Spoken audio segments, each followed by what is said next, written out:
Karen and Tom welcoming you to our Life 4.0, where we explore this amazing planet one anchorage at a time. This video is part of a series where we start from the northwest corner of Spain and go all the way up to the Swedish and Finnish archipelagos in the Baltic Sea. Our first challenge was crossing the often tempestuous Bay of Biscay to land on and explore the beautifully rugged Brittany coast of France. We continued northeast along the English Channel, first along the north coast of France, including the historic and charming Channel Islands, then along the south coast of England. After rounding the white cliffs of Dover, we spend too little time in Belgium and the Netherlands before making a beeline for the Kiel Canal and the entrance into the Baltic Sea. We hop along the north coast of Germany before turning sea roads north to explore the amazing Swedish eastern coast.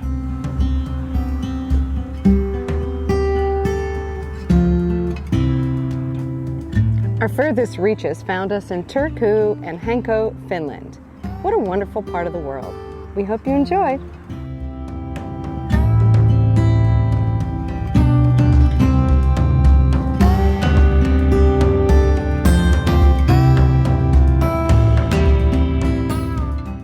As we head north to cross the English Channel, we reflect on our first month underway for this summer.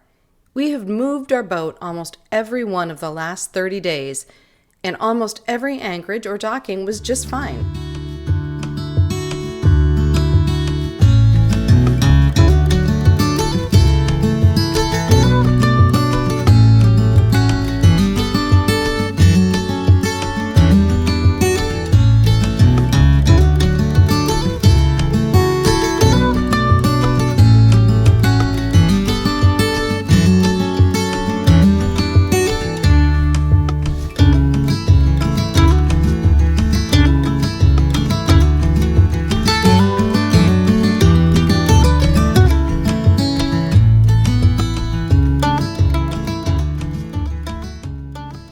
This episode will highlight the dangers with letting our discipline slip as we hurry to get settled on our second night in the UK. But we're both pretty rattled from the experience because we knew we had paddleboarded around and we saw some shallow rock areas. We really should have checked them out. More on that in a bit. For now, back to the English Channel crossing. All right, we just took in a couple reefs on the main. We were getting too much wind. We were about 18 knots of true wind, and the boat was heeled over way too much. Took some reefs in and dealt with this halyard that was slapping against the mast. It was really irritating. The boat settled down a bit. We're still doing 8.5 knots through the water, and over the ground we're getting some help with some current. So I saw some speeds over ground of almost 10 knots. A little over 10 at times, so we're humming along here. This is going to be a very short crossing to the English Channel if this is what holds. Still pretty rough out, and we're getting bounced around a bit. White water occasionally, although it's starting to improve here a little bit. So maybe the current is the current in the same direction the wind is starting to settle the seas down a bit. So pretty vigorous sailing here for this early in the morning. And we got a sunrise coming on over here. Island way down there called Albany, part of the Channel Islands.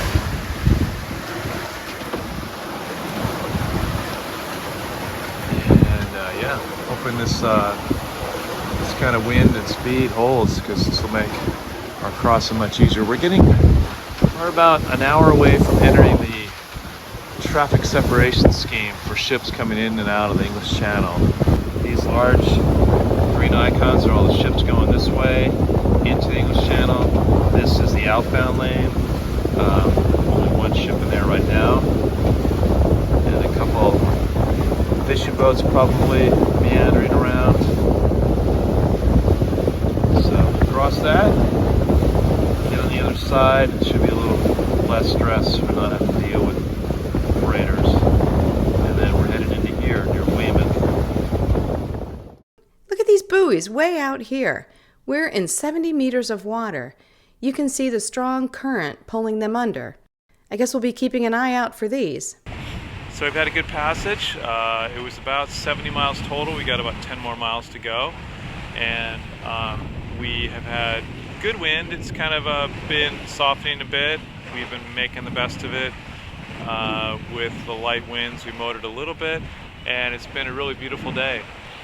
Clear skies other than the really heavy fog we had the first hour when we left Guernsey.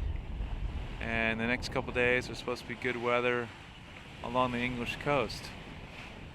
We have our UK flag flying up there, so we're all proper. And Sea Rose is doing well. Weymouth Harper, we just arrived about an hour ago. Going across the English Channel, and we arrived in England. Not a bad place to make our landing.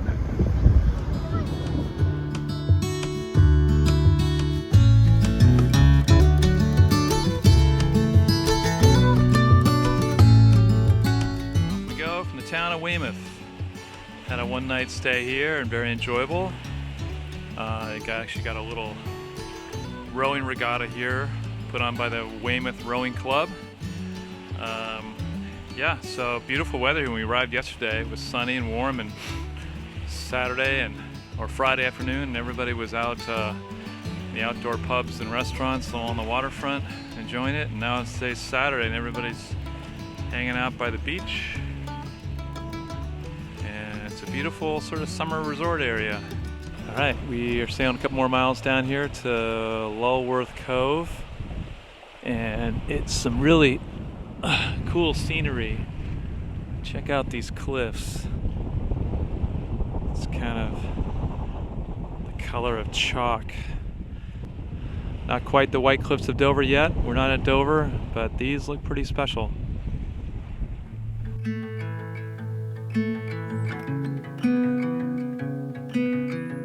That right there is the point of land called Portland Bill.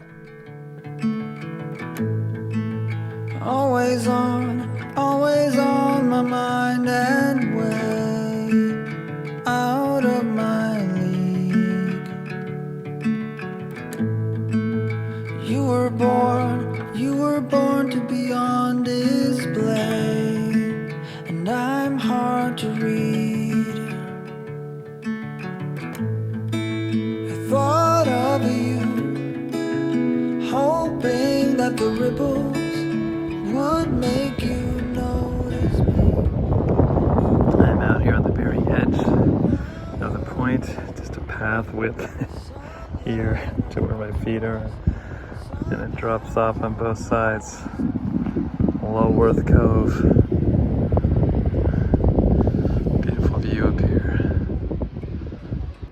School kids come here and study geology because there are quite a few cool examples of plates shifting and old rocks that were created parallel to the Earth's surface are now almost vertical. So it's a pretty cool little cove. And Sea Rose is over there. Go out, you know I'll be there. I thought of you, hoping that the ripples would make you notice me, notice me. And now you're Stopping to catch my breath on this hike up here that we're going.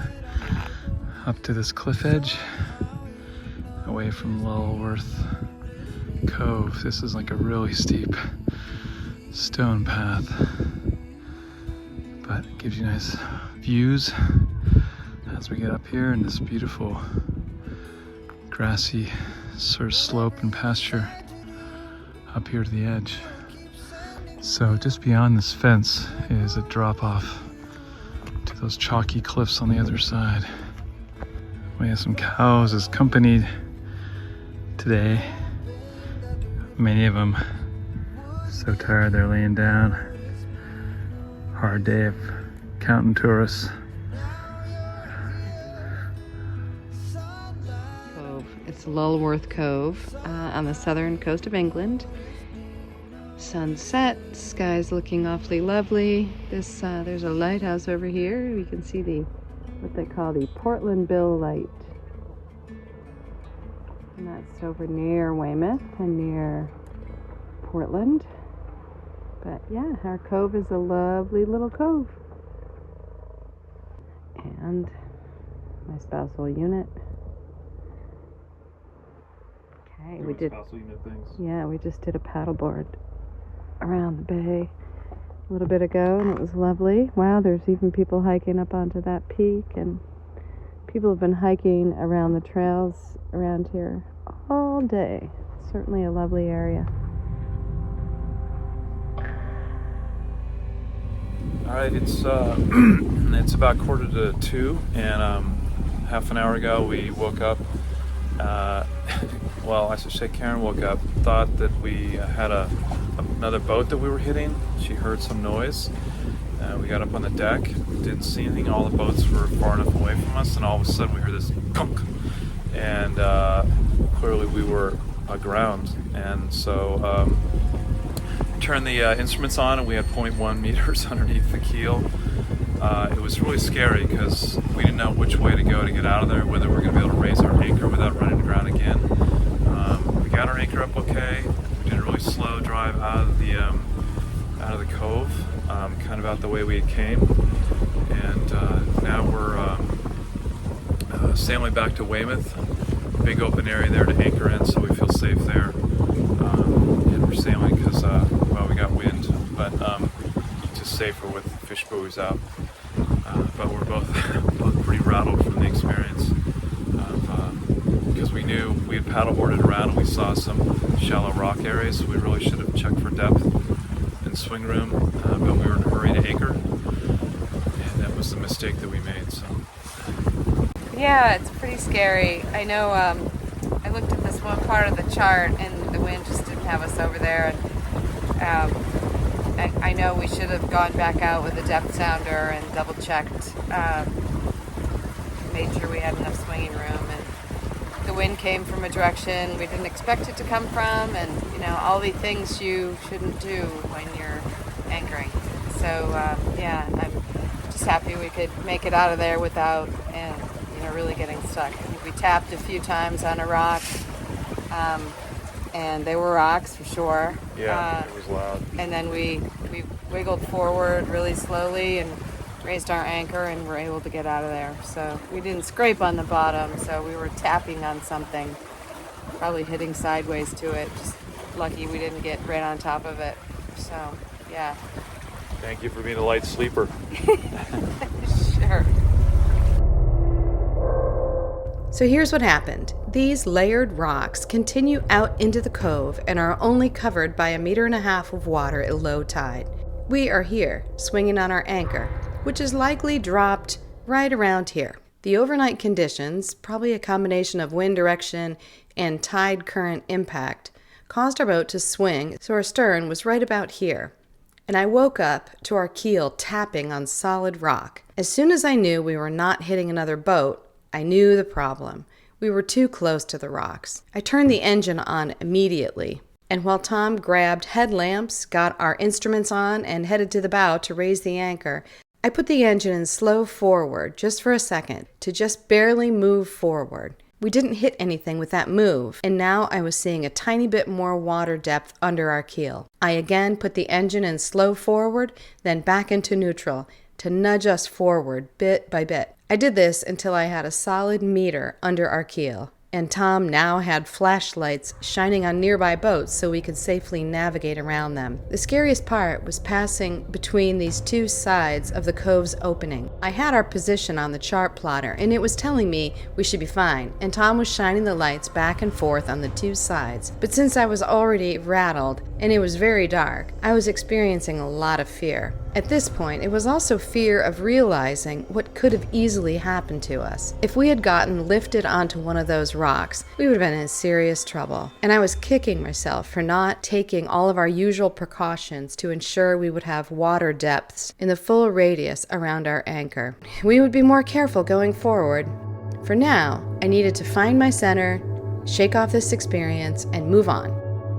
If you like hearing about our ups and our downs, please subscribe to our channel and smash the thumb to show us your appreciation. Join us next time as we explore the historic sailing ports and beautiful cliffs near and around the Isle of Wight.